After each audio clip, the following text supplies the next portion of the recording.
Channel पर आप सभी छात्र छात्राओं का स्वागत है और चैनल को सब्सक्राइब कर लें, लाइक कर दें और शेयर जो है वो भी कर सकते हैं, शेयर करना ना भूलें। और मैं अब जो है प्रतिदिन आप लोगों का एक क्लास लूँगा, एक क्वेश्चन 2 क्वेश्चन प्रतिदिन भूगोल का अभी फ़िलहाल शुरुआत कर रहा हूँ।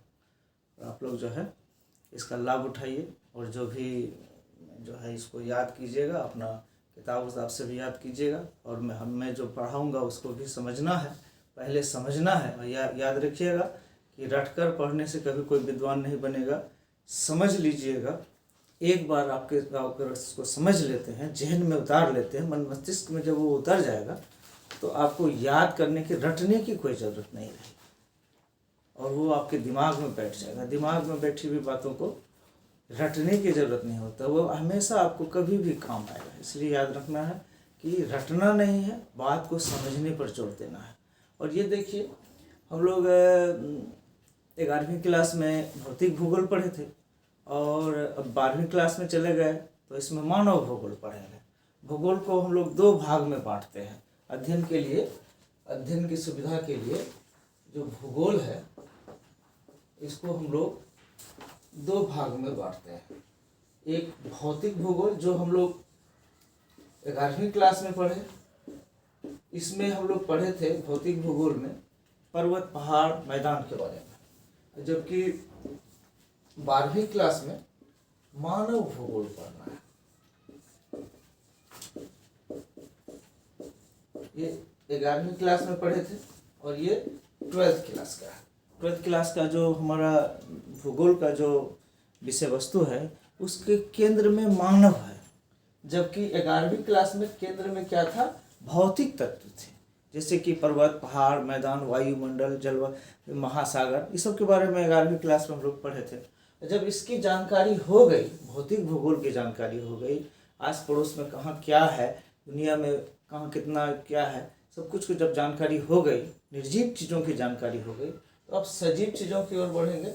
अब मानव का भूगोल पढ़ें कि मनुष्य इन संसाधनों का कैसे उपयोग करेगा। मनुष्य के पास स्थल है, मनुष्य के पास वायुमंडल है, मनुष्य के पास महासागर है, जलमंडल है। अब तीनों चीज़ों को मनुष्य कैसे उपयोग करता है अपने जो है जीवन की सुविधाओं को बढ़ाने के लिए, अपना विकास करने के लिए, इन तीनों चीज़ों का उपयोग किस तरह से करता है, इसकी जानकारी अब हम लोग मानव भूगोल में लेंगे। इनसे हम लोग परिचित हो चुके हैं भौतिक भूगोल से, अब मानव भूगोल से आप लोग परिचित होइए। और याद रखिए कि मानव भूगोल में हमारा जो विषय केंद्र होगा, जो हमारा केंद्रीय विषय वस्तु होगा, वो मानव होगा। मानव के विकास के लिए जो भी चीज़ आवश्यक होंगे वो सब चीज़ पढ़ना है। जैसे मानवीय जनसंख्या है, उसके बारे में पढ़ना है।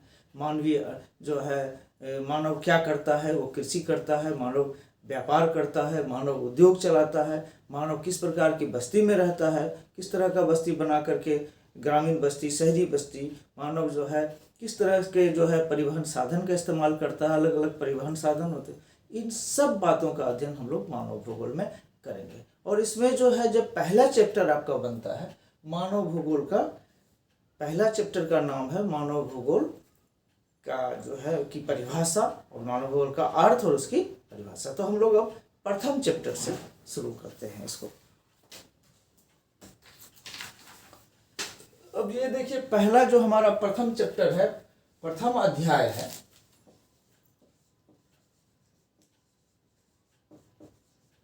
उसमें क्या है,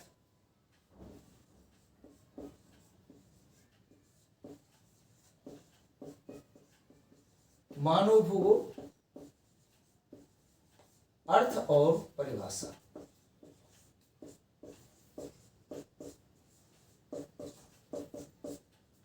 भूगोल का 12वीं में भूगोल का जो है, मानव भूगोल का जो पहला चैप्टर है यही है, मानव भूगोल का अर्थ बताइए और उसकी परिभाषा। कि बहुत ही इम्पोर्टेंट क्वेश्चन है, मानव भूगोल की परिभाषा दीजिए। ये 12वीं का बोर्ड का जो है सबसे इम्पोर्टेंट, बहुत ज़्यादा इम्पोर्टेंट क्वेश्चन बनता है कि मानव भूगोल का जो है परिभाषा दीजिए या मानव भूगोल का अर्थ बताइए, ये भी पूछता है।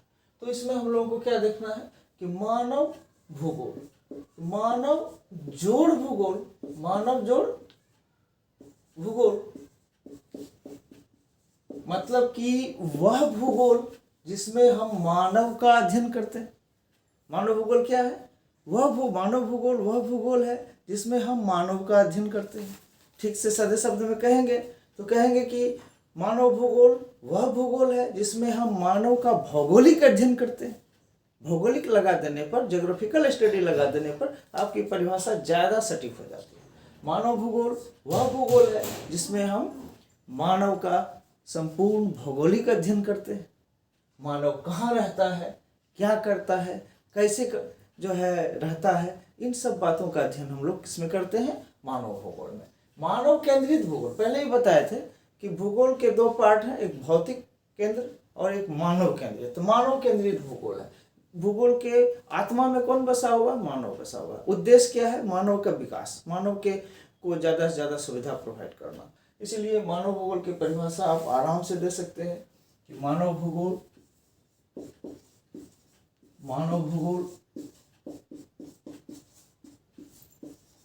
वह भूगोल है या भूगोल का वह भाग है जिसमें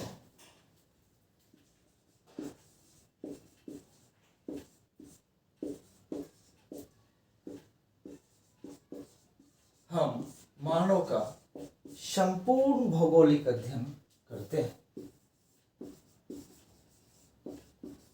संपूर्ण भौगोलिक अध्ययन करते हैं।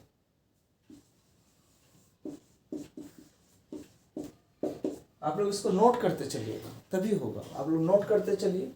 अब देखिए क्या है कि संपूर्ण भौगोलिक अध्ययन में हम क्या करते हैं।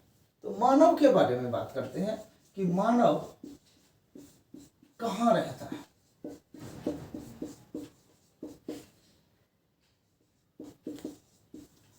क्यों रहता है, क्या करता है।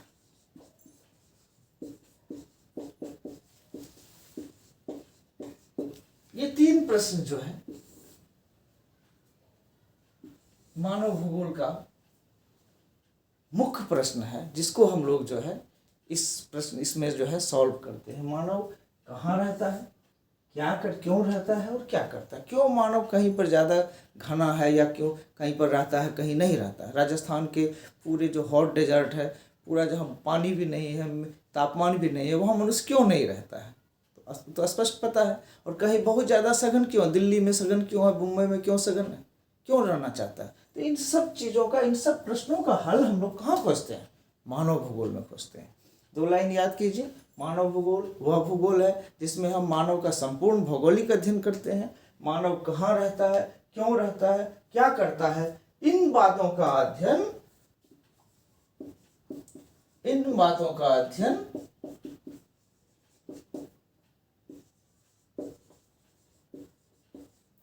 हम मानव भूगोल में करते हैं।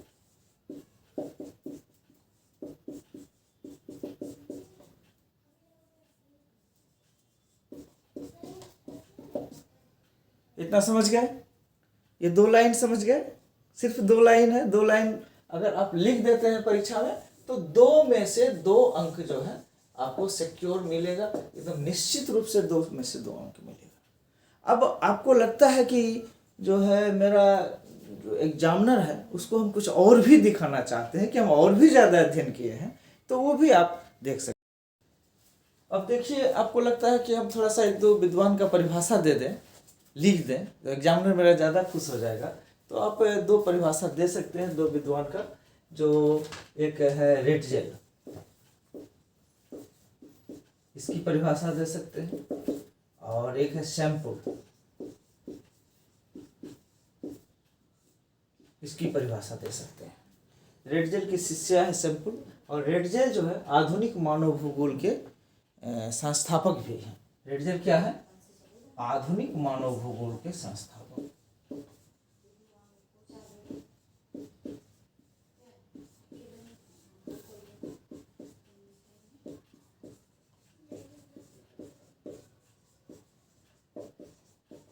रेडजल को क्या कहा जाता है? आधुनिक मानव भूगोल के संस्थापक। ऑब्जेक्टिव के लिए बहुत इंपॉर्टेंट है ये लाइन, एकदम अक्सर बराबर जो है परीक्षा में आ रहा है, बिहार बोर्ड की परीक्षाओं में ये आ रहा है, आधुनिक मानव भूगोल के संस्थापक कौन है। इसके अलावा रेडजल की एक बात और है, एक पुस्तक है, ये भी इंपॉर्टेंट है, ये भी परीक्षा में आता है, एंथ्रोपोजियोग्राफी। एंथ्रोपोजियोग्राफी।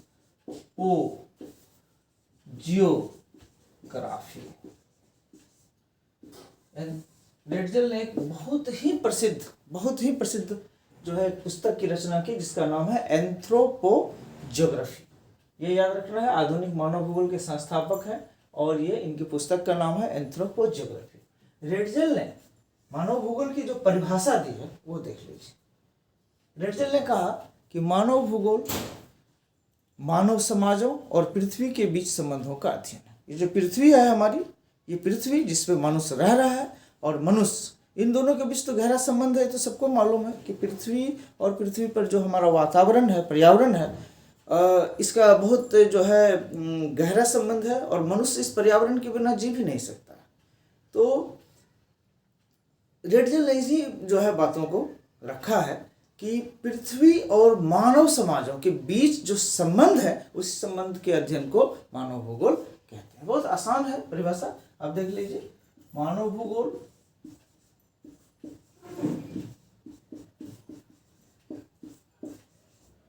पृथ्वी और मानव समाज मतलब जनसंख्या,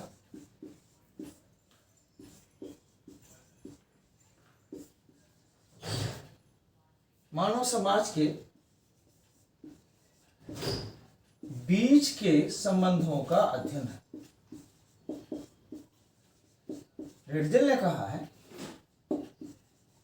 कि मानव भूगोल पृथ्वी और मानव समाज के बीच के संबंधों का अध्ययन है। मानव भूगोल क्या है? पृथ्वी और मानव समाज। मानव समाज मतलब जनसंख्या, जनसंख्या कहाँ है? पृथ्वी पर है, और दोनों एक दूसरे से इंटरेक्ट करता है, दोनों एक दूसरे में अन्योन्याश्रय संबंध है। मानव बिना पृथ्वी के रह ही नहीं सकता है, मानव का घर ही है पृथ्वी। तो पृथ्वी और मानव समाज के बीच गहरा संबंध है, और उसी संबंधों का अध्ययन जो है वो क्या है? मानव भूगोल है। किसने कहा है? रेडजल महोदय ने किया। किस पुस्तक में कहा है? एंथ्रोपोजियोग्राफी में कहा है। एंथ्रोपोजियोग्राफी में उन्होंने मानव भूगोल की परिभाषा देते हुए कहा कि मानव भूगोल पृथ्वी और मानव समाज के बीच संबंधों का अध्ययन है। मानव समाज मतलब मानव की जनसंख्या, मानव की जनसंख्या और धरती के बीच संबंध है, उसका अध्ययन ही क्या है? मानव भूगोल है। रेडजल की शिष्या कौन है? सेम्पुल। सेम्पुल जो है ये भी इसी से पढ़ी, रेडजल से पढ़ी, और अमेरिका से आई थी, रेडजल से पढ़ी, जर्मनी में पढ़ी, और फिर जाकर के अमेरिका में जाकर के अपने जो है विचार था उन्होंने उसको वहाँ प्रतिपादित किया। और सेम्पुल भी लगभग इसकी जो परिभाषा है, सेम्पुल की परिभाषा, ये मानव भूगोल ये जो है रेडजल की परिभाषा से एकदम ही मिलता जुलता है। देखिए इसका परिभाषा क्या है। उन्होंने कहा कि मानव भूगोल अस्थिर पृथ्वी और क्रियाशील मानव के बीच संबंधों का अध्ययन है। पृथ्वी यहाँ है तो इसमें अस्थिर लगा दिया गया, और मानव यहाँ है तो इसमें क्रियाशील लगा दिया गया। परिभाषा वही है, रेडजल की ही परिभाषा है, थोड़ा सा उसको मॉडिफाई कर दिया गया है। और बस एक बार अगर समझ लीजिएगा क्या मॉडिफाई किया है तो आपको परिभाषा एक ही रहेगा, सिर्फ थोड़ा सा दिमाग लगाना और याद हो जाएगा। क्या कहा है रेडजल का? सैंपल का क्या कहना है कि मानव भूगोल अस्थिर पृथ्वी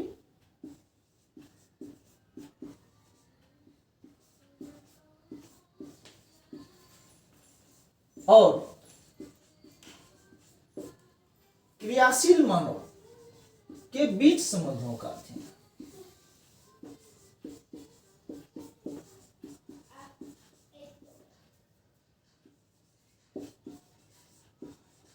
के बीच के संबंधों का